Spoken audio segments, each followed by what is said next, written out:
Just have to share a little distinction that just got created in a conversation here today.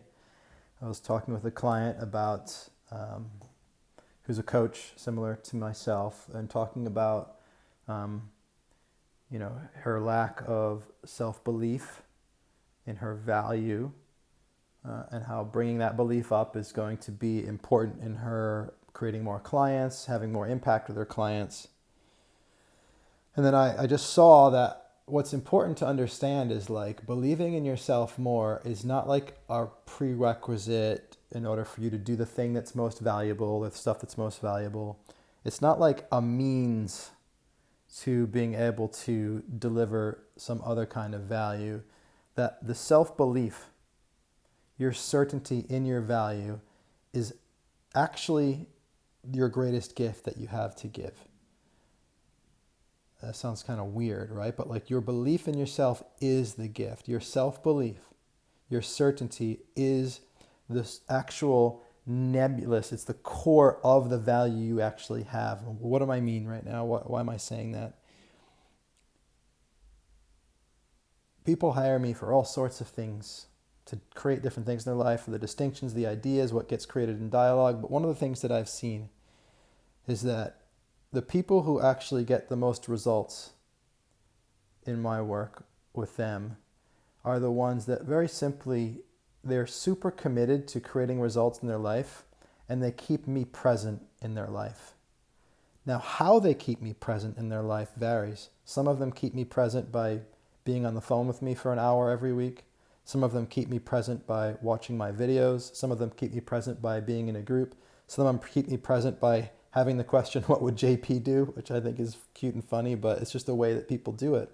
So they keep the idea of me present, and they have their own commitment. So what is my presence how does my presence in their life help them to create? Is it like the distinctions and the ways of seeing? Yeah, that has some value. But what I've seen and what I feel is that the idea that they keep of me in their life is the idea of me that they have, which is me having certainty that something greater and something more is possible. And so in a way, it's like they kind of like, just like, what's the word that I want to use? I wanted to say like hijack, but that's not the word. But they kind of like plug into my certainty. And so that gives them their own certainty. So my belief in myself, they kind of almost like it's an avatar, like they can get into that suit and they can access a belief in self that becomes a belief in their self. And then because they have more certainty through kind of hijacking my certainty, which I'm very happy for them to do, I want them to do that, they're able to go and create what they want to create. And so what does that mean? What that means then is the thing that I have that's most valuable to a person is my belief in myself. And so that's either like, oh shit, that's scary, or it's like, wow, if I could just focus on conditioning my mind and my heart so that I could be more certain that what I love can and will be created, then actually I'm cultivating what is most valuable to people, which is certainty in me. I don't really believe in the whole me thing. It's just certainty, the energy of certainty, the certainty in a possibility, the certainty that something imagined can be made manifest in form in the world. That certainty that a possibility can become a phenomenon, or beyond a phenomenon, it's become something pragmatic and tangible. Being certain is a gift.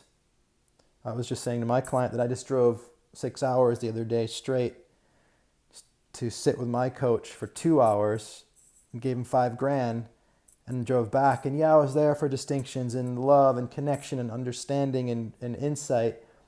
But actually what I was mostly there for, I said, was to be in the presence of plutonium, right? So there's like the level of certainty that I get from my coach and mentor, Steve, is like nuclear power plant radioactive certainty.